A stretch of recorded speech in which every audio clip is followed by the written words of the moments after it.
Eh bien, bonjour, bonsoir, j'espère que vous allez bien, c'est Flo, et aujourd'hui on se retrouve pour parler une nouvelle fois de ce chapitre 388 de My Hero Academia. Dans cette vidéo, on va lire le chapitre, y réagir, peut-être analyser un petit peu, et surtout en fin de vidéo, en fin de chapitre, nous allons essayer de théoriser sur ce qui se passera par la suite, et je vais vous partager également ce que j'ai pu voir sur les réseaux d'autres personnes qui ont pu penser. Du coup, avant que la vidéo ne commence, je vous rappelle, si vous voulez me soutenir sur les prochaines vidéos, n'oubliez pas de vous abonner à la chaîne Road to 1000 abonnés, on y est presque allé.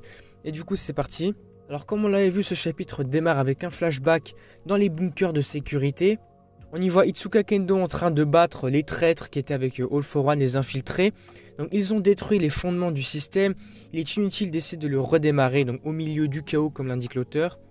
Ensuite, dépêcher, prioriser les vieux et les enfants.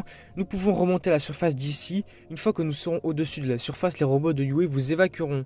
Dès que vous montez sur un robot, dites-lui où vous voulez aller. Tenez bon, il pleut énormément, ne vous inquiétez pas. Il y a plus de robots qu'il n'en faut pour tout le monde, s'il vous plaît, ne regardez pas en arrière. Et c'est là que nous voyons l'énorme sphère de chaleur de Dabi. Ne regardez pas dans la direction de Dabi. Sortez d'ici aussi vite que vous le pouvez. Chapitre 388 Toya. Ensuite, nous voyons Rei Todoroki regardant droit devant la sphère de chaleur de Dabi. On voit son visage tout triste, inquiétant, comme on l'avait vu dans les spoilers. On va voir qu'elle va monter sur un des robots de Yue, donc bienvenue à bord. Hein, maman? Natsu, prends bien soin de ta grande sœur. Là, elle parle directement au robot. S'il vous plaît, emmenez-moi au centre de ça. Nous avons été conçus pour satisfaire les désirs humains. C'est ainsi que le flashback se termine et nous revenons au présent où nous voyons Rei Todoroki face à Toya et Endeavor. On la voit quasiment à l'intérieur des flammes tout autour d'elle en criant Toya. On voit que son corps commence à brûler, c'est chaud, c'est le cas de le dire. Endeavor va être le premier à réagir en disant « Hein, qu'est-ce que tu... » Est-ce que Rei essaie de le calmer? Elle a réussi à s'approcher en se protégeant grâce à sa glace. Ça ne marchera pas, va-t'en d'ici, tu vas juste mourir brûlé. Ce à quoi Rei va répondre, il en va de même pour toi et Toya, n'est-ce pas? Parce que oui, on voit qu'Endeavor, même Toya, laisse tomber, ils sont complètement brûlés. En voyant sa mère, Toya est en train de murmurer « Maman ». Et puis d'ailleurs, je ne sais pas si vous l'avez remarqué, entre deux pages, on voit le visage de Dabi qui est complètement brûlé. Mais quand on change de page, on voit qu'il a une sorte de fissure sur tout le visage en fait. Alors est-ce que plus tard ça pourrait devenir une grosse cicatrice comme Endeavor ou Shoto? Ensuite on voit Rei s'adresser directement à Toya. Je suis tellement désolé. Toya va continuer à murmurer des prénoms en disant Natsu, Fuyumi. Parce qu'on va les voir arriver alors que leur mère avait dit de rester derrière.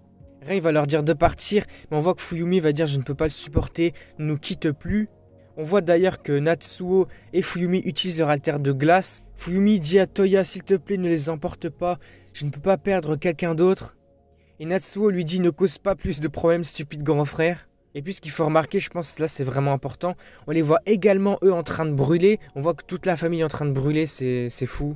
Ensuite, on voit qu'Endeavor va dire si il utilise ses flammes pour s'envoler, en fait, le corps de Toya va complètement carboniser, il va atteindre ses limites, ça va être fini. C'est pour ça qu'il va dire à Toya je t'en supplie, laisse-moi être le seul que tu tues.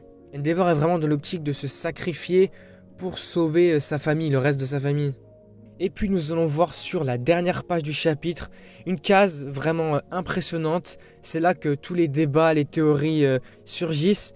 On voit la famille Todoroki avec Toya. Dans un possible futur, dans un futur théorique, si s'était passé certaines choses, si les événements n'étaient pas arrivés jusqu'à maintenant, il se serait passé ce futur-là. On y voit un petit message de l'auteur, donc réuni avec sa mère, son frère et sa sœur, que se cache derrière son regard. Et le chapitre se termine là-dessus, on voit qu'il n'y a pas de pause la semaine prochaine, donc peut-être qu'au prochain chapitre, on aura la conclusion de cette histoire des Todoroki. Bon, du coup, on va en discuter un peu de cette case du chapitre, ces dernières pages, carrément. Donc on y voit Fuyumi, Rei, on voit Endeavor et Natsuo, et puis on voit Toya en plein milieu. Et ce qu'il faut comprendre ici, c'est qu'on voit Toya heureux, donc Endeavor également heureux, et beaucoup de personnes pensent que ce futur-là, ce serait le futur où Endeavor aurait été un bon père, et que Toya était l'enfant prodige si tout s'était bien passé finalement. Et ça expliquerait également pourquoi on n'y voit pas Shoto sur cette case. Parce que justement Toya aurait été l'enfant prodige que Endeavor a toujours voulu, et du coup Shoto n'aurait pas eu besoin de naître. Ensuite on a une autre vision que les personnes ont de cette case.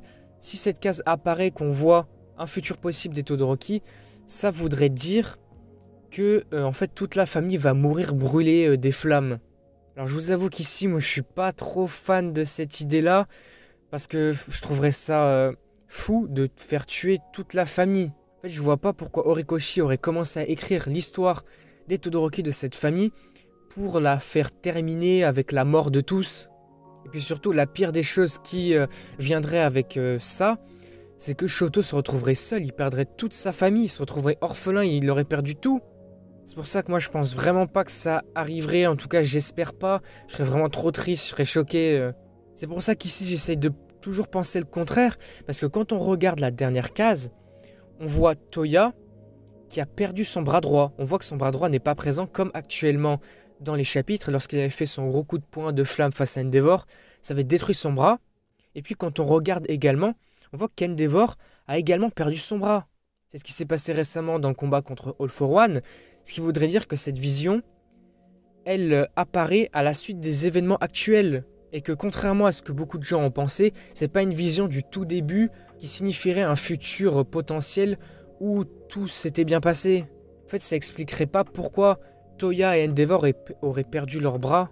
Après ici encore, je sais pas si c'est la bonne manière de penser, mais beaucoup de gens disent que Shoto n'est pas présent parce que ce serait le seul survivant, que toute la famille va être emportée par les flammes, que Shoto sera le seul restant.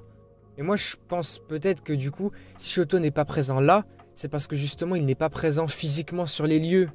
Parce que sinon cette vision de ce potentiel futur n'aurait aucun sens. Si Shoto n'était jamais né, pourquoi le futur aurait fait que Toya et Endeavor auraient perdu leurs bras? Et puis surtout on voit que Endeavor a sa cicatrice sur le visage. Ça aussi je pense que c'est très important. Bon du coup voilà, je pense qu'on en a pas mal discuté. Après s'il faudrait en discuter davantage, je pense que peut-être au prochain chapitre, nous verrons Shoto et Tenya arriver sur les lieux. Je trouverais ça très intéressant de ne pas couper tout de suite en vrai cette histoire des Todoroki. Peut-être vraiment la terminer maintenant. Parce que ça nous laissera un suspense insoutenable vraiment. Alors peut-être qu'on verrait Shoto arriver sur les lieux et que grâce à sa glace, ça pourrait stopper Toya. Parce que imaginons que là, la glace de Rei, de Natsuo et de Fuyumi n'est pas assez suffisante pour stopper Toya. Par exemple, celle de Shoto pourrait venir stopper tout ça. Peut-être que la glace de Shoto pourrait suffisamment refroidir Toya, puisque ça paraît tout à fait logique que la glace de Shoto est beaucoup plus forte, beaucoup plus froide que celle du restant de sa famille, parce que j'imagine que Rei, Fuyumi et Natsuo ne se sont pas assez entraînés, en tout cas pas plus que Shoto.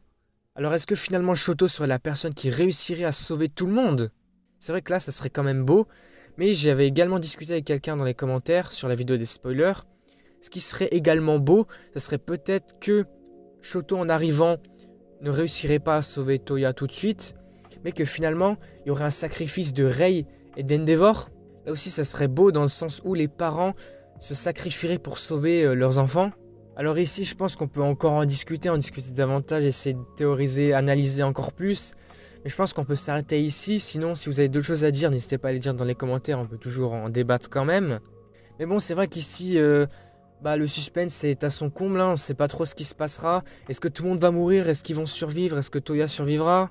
J'espère qu'au prochain chapitre quand même, on ne s'arrêtera pas là-dessus, qu'on passera pas sur autre chose. C'est vrai que ça mettrait un suspense trop grand. Du coup voilà, on va s'arrêter ici pour cette vidéo, j'espère qu'elle vous aura plu. Du coup si c'est le cas, n'hésitez pas à liker, à commenter, à partager. Je vous le rappelle, n'hésitez pas à vous abonner à la chaîne pour me soutenir sur les prochaines vidéos. Et road to 1000 abonnés, on y est bientôt. Et du coup moi je vous dis à la prochaine.